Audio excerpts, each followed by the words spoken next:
නුවර කිව්වම අපිට මුලින්ම මතක් වෙන්නේ ශ්‍රී දළදා මාලිගාව. ඉතින් අපි අද නුවර යමු දළදා වඳින්න. නුවර වැව පහු කරගෙන ඉස්සරහට යද්දි මෙතනින් ඔයාලට බෝට්ටු සවාරි යන්නත් පුළුවන්. ඒ වගේම නුවර වැවේ ඉන්න මාළුන්ට කෑම දාන්නත් පුළුවන්.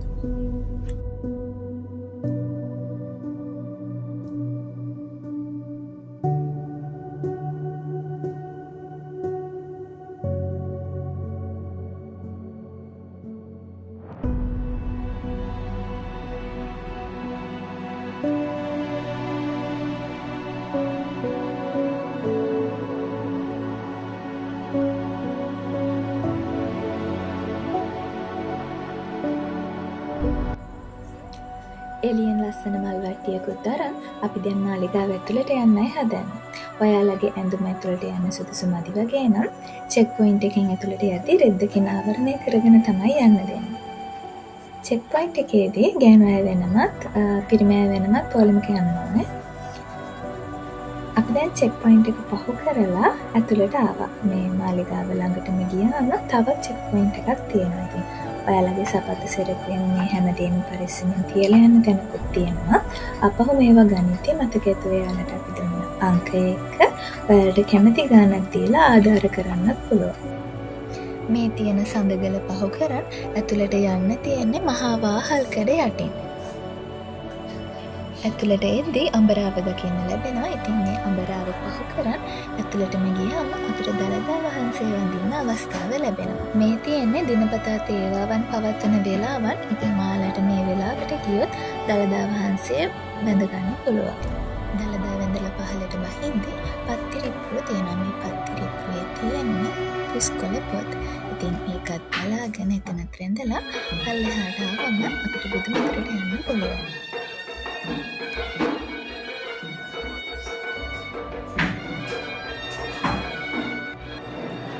මේ තියෙන්නේ බුදුමැදුර.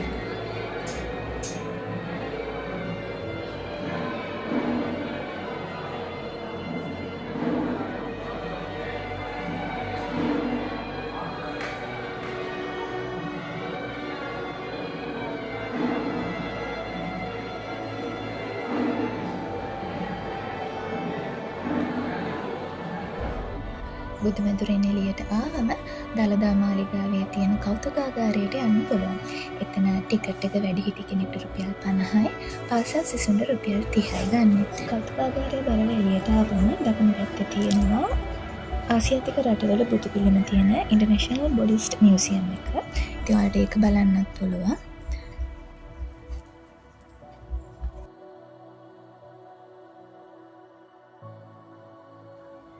මියුසියම් එක බලලා ඉවර වෙලා එළියට ආවම මේ තියෙන්නේ උඩරට ගිවිසුමත් සංකල ස්ථානය මඟුල් මඩුව. ඉතින් මෙතනට වෙලා ඔයාලා ටිකක් නිදහසේ ඉඳගෙන ඉඳලා ආයිමත් ඇවිදින්න පටන් ගන්න පුළුවන්.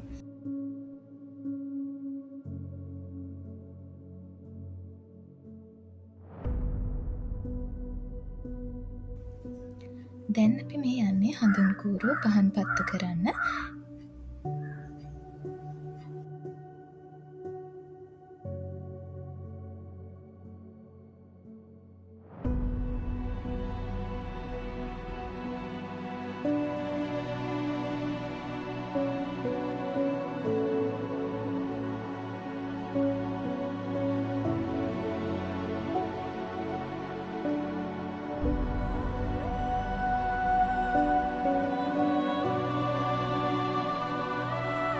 මේ ඉස්සරහින් පේන්න තියෙන්නේ දේවාල භූමිය. මාලිගාව ඇතුළේ ඉඳලා ඉවර වෙලා අපි එතනටත් යනවා.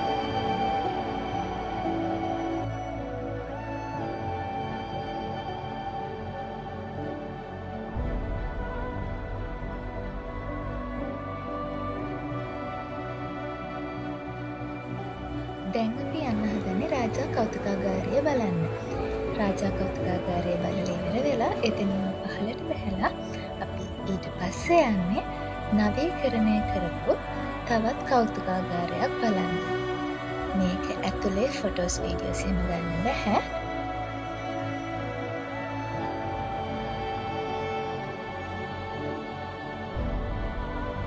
නවීකරණය කරපු කෞතුකාගාරයේ ඕලෙවල් කරන කෙනෙකුට වටිනා පාඩම් ගොඩක් මේක ඇතුළෙන් බලාගන්න පුළුවන්. ටච් ස්ක්‍රීන් එකක ලස්සනට පිළිවෙලට හදපු නෝට්ස් තියෙනවා ඉතිහාසය ගැන.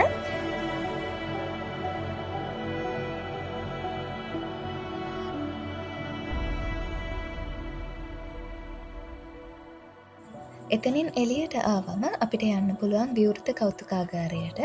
මෙතන මාරම නිදහස් වටපිටාවක් තියෙන්නේ.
දැන් අපි යමු දේවාල භූමියට.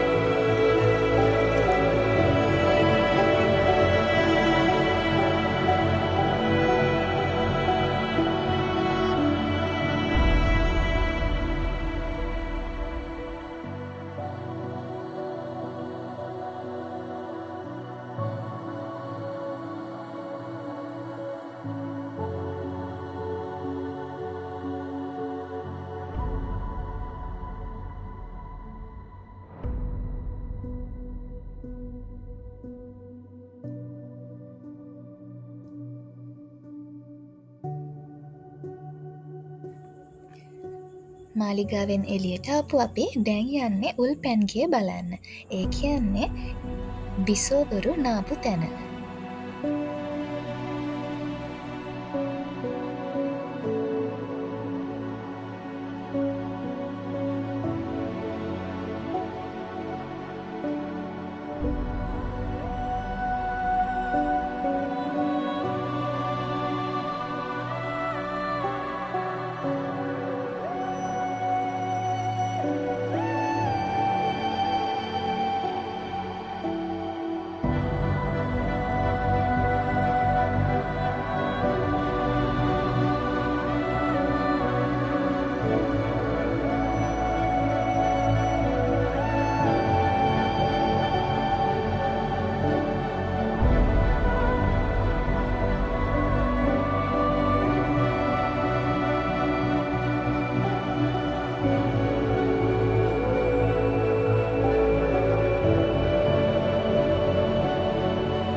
ඔයාලත් මාලිගාවේ ගියොත් මේ ස්ථාන ටික බලන්න අමතක කරන්න එපා.